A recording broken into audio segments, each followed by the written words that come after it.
Another life lost in Somalia. One young man shot in the head at point-blank range in a dispute. Anywhere else there would be shock and grief, but here it's a sad everyday reality.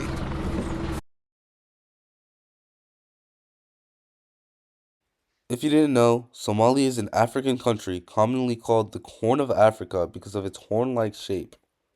Somalia suffered a gruesome civil war. As a child, I always heard stories about the Somali Civil War. I've always heard horrific stories about my parents who left Somalia in the year 1991, a couple months after the war had started. I've heard about the different tribes involved in the war and what they had did to the Somalian government, but most importantly, the people. I've always heard about Siad Barre's regime and how it was either a horrific regime portrayed by the Western media or a well built regime from actual Somalian immigrants. And I've also heard about the tale of Shamanke and the tale of his murder. I've heard many stories about the war, such as when my uncle used to tell me about how bad the famine was in southern Somalia. He went without anything to eat for the majority of days in Somalia, which is a big reason why himself and his family left Somalia. These stories have always been fascinating to me, really, because always ask myself this reoccurring question, which is why Somalia was never at peace? Why there always was a war? Like the Civil War, for example, going on today, and the Ogaden War before the Civil War in 1991, and colonialism by Western countries. And a big example of colonialism would be in the early 19th century, where Britain colonialized Somalia. The country seems to be never at peace. There always seems to be a war.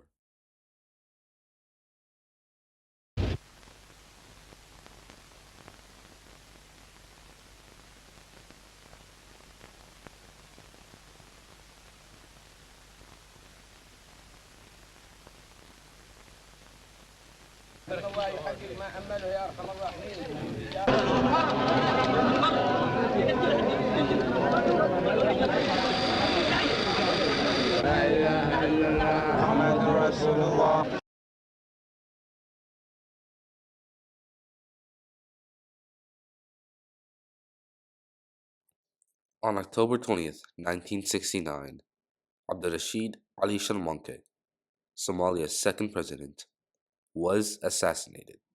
Sharmanke's death was a mystery to Somalia. He was killed by an assassin called Saad al-Frano, but nobody knows why he had killed him and who sent him.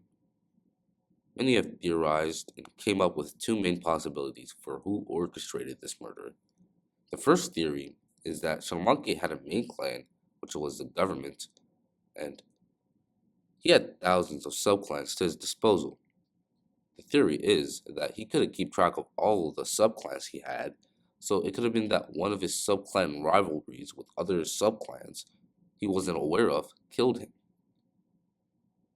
People also think it was Siad Barre because after being a military leader for years, working as a general of the Somali army, took part in a bloodless military coup which put him in power. And many Somalis were fine with this takeover at the time and even supported him. But many look back at this later and thought this was suspicious because only 1 week after Shamaki had been killed, Bade sat in his seat as his replacement. Shamanke is more popular and widely liked among the Western influences because of his non authoritarian approach to handling things, which is what set him apart from other dictators. The video you just saw above, his funeral, and was very interesting to me because of how many people respected him, as people attended his funeral in droves and were genuinely saddened by the funeral because he brought peace and freedom to Somalia and wasn't a controversial leader, such as Bade. Somalia under Bade's regime was brutal to many because he suppressed any opposing groups, but to others, he was a stabilizing force. I will say that Bade's regime promoted education and also modernized Somalia, which are good things. Western media always portrays that he was a dictator because of his forceful tactics, such as putting down any rebellions, and that means that he suppressed freedom because you couldn't oppose him. But some say it was for the better because he did put down hope of war, which is true, but suppressing freedom is never a good thing. His rule came to an end as his forces were severely weakened after the defeat against Ethiopia in the Ogaden War. In the 1991, Somali rebels took advantage of his weakness and took him out of power, which left a big power vacuum in his wake, which clans fought over and still fight over to this day. This is how the Somali Civil War happened. Somali rebels later exiled Bere to Nigeria, which he died of a heart attack. He didn't get to see what would later become of Somalia. Muhammad was a teenager when the war happened. Some tribes were aligned with the insurgencies who toppled the military government, and some tribes were aligned with the government. And I happened to be from that tribe who were aligned with the government. So uh, people were fighting on tribal lines, but I did not want to participate. That I was a fresh graduate from college. I had all my future ahead of me, and I really, my goal was to just flee and save my life. It was very scary to hear about the start of the war.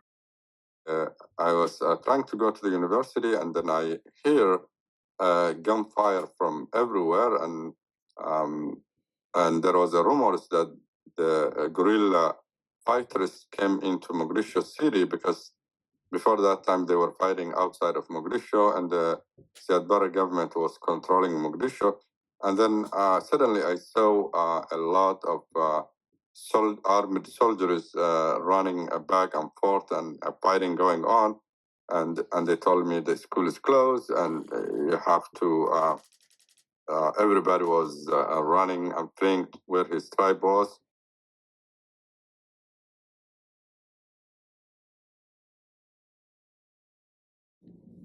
Southern Somalia had suffered from severe famine as a direct result of the Somali Civil War and also drought. The famine spanned from 1992 to 1993.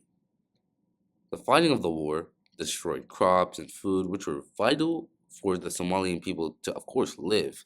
And food, of course, still existed, but it was really hard to come by as many soldiers were destroying it, so prices went up because of the scarcity.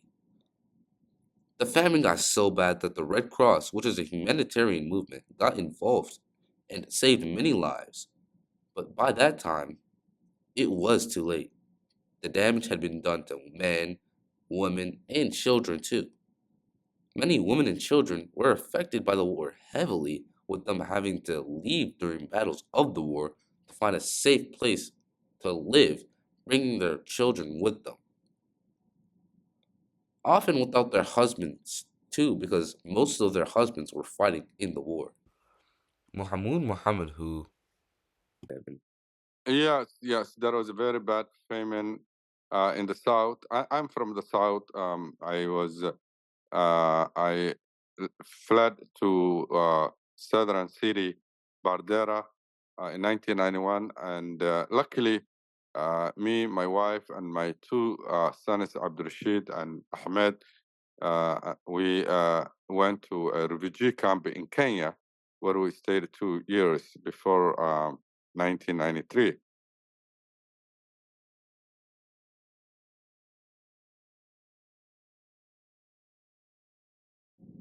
Muhammad Sharif had to deal with a lot during this journey from Somalia to Kenya. To just flee and save my life and my family's, and I immediately managed to. I fled from Mogadishu to Kismayo. Kismayo I stayed for a few weeks, and then again the civil war reached Kismayo, and then the fighting started, and then we had to flee.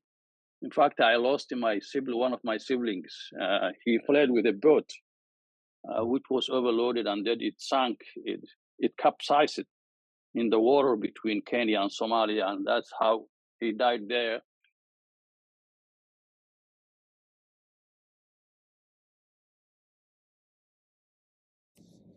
Sadly, the Somali civil war hasn't ended today, as there are remnants of conflicts going on all around Somalia, even going into Kenya. But most of the fighting is concentrated in central and southern Somalia. Most of the fighting is mainly between two groups, the Al Shabaab and the federal government of Somalia. The federal government, which was instituted on August 12th, 2009, is widely recognized as the government of Somalia, but only by Western influences. This government only really controls Mogadishu and other smaller, more northern areas. It has very little influence over Somalia, but still attempts to be a fully fledged government, but is just a powerful faction, not a fully fledged government. The federal government doesn't have much control over southern areas, but because of the Al Shabaab group, which controls those regions. The Al Shabaab, which is effectively a terrorist group, rose as a faction of the military, of the federal militant government, breaking out of it because of their aims of taking over Somalia. The Al Shabaab is a terrorist group with strong links to Al Qaeda's leaders, and the Al Shabaab groups believe in a very Islam extremist view of Islam, in which they interpret the verses in the Quran in an untrue and violent way, which draws strong links to Al Qaeda and what they think and do. Of course, there are still a lot of local clan fights all over Somalia, but the Al Shabaab and the federal government really shows how the Somali civil war is still going on today. Many people call Somalia a failed state because of groups like the Al Shabaab, and clan differences in general is why people call Somalia a failed state. One clan difference can lead to a life lost.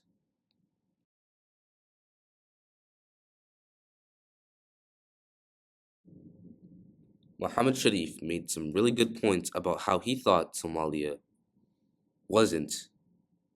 I mean, I wouldn't say it's failed state because other countries also in the Middle East are in the same situation. Look at Libya, look at Syria, look at Iraq, look at, I mean, all those countries, they collapse the same way, and they have all these armed militias fighting for one another. I don't know, fighting for, I don't know. So I wouldn't say it's Somalia who is a failed state. There are so many countries in the world today who are in the same situation, especially in the Middle East. My uncle, Muhammad, thinks the opposite, and No, definitely, Somalia is a failed state. And a failed state definition is when the state cannot provide service to its own people, when they cannot control the security of their own people, when they cannot give hope to the people, when they cannot have an agreement or something that at least 50% of the people are happy what they do. Um, so Somalia is a failed state. It only controls Mogadishu. Its authority does not reach periphery of Mogadishu. thankfully, my interviewees, Muhammad and Muhammad Sharif, escaped the danger zone of Somalia years ago. Muhammad works now as a medical doctor in the state of Ohio and is very successful. Muhammad Sharif works now as a businessman in the state of Ohio and is very successful. Both of these people have moved on from what happened in the civil war in Somalia and have found better lives outside of Somalia.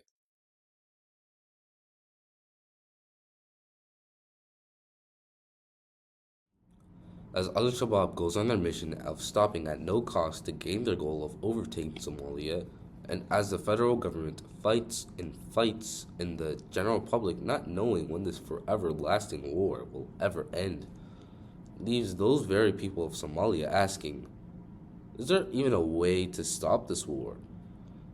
It may seem impossible, but there is multiple ways. One way is to overcome it is by the US government or really any other powerful nations to get involved and send troops to stop all the clan differences. Some nations have gotten involved, but not enough to stop the war. Another way is to have a peaceful dialogue with Al-Shabaab and try to settle a peace treaty with them to end the war. But getting to common ground with Al-Shabaab will almost be impossible because of their extremist views and thoughts.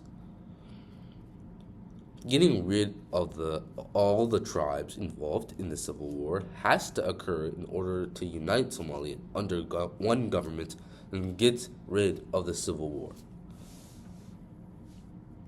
I would like to highlight the escapees of the people in Somalia. It takes a lot of courage and willpower to escape a country which is their home and going to uncommon ground and unfamiliar places, which turned out to be the ultimate right moves for not only my interviewees, but also many others that escaped to find a better life elsewhere.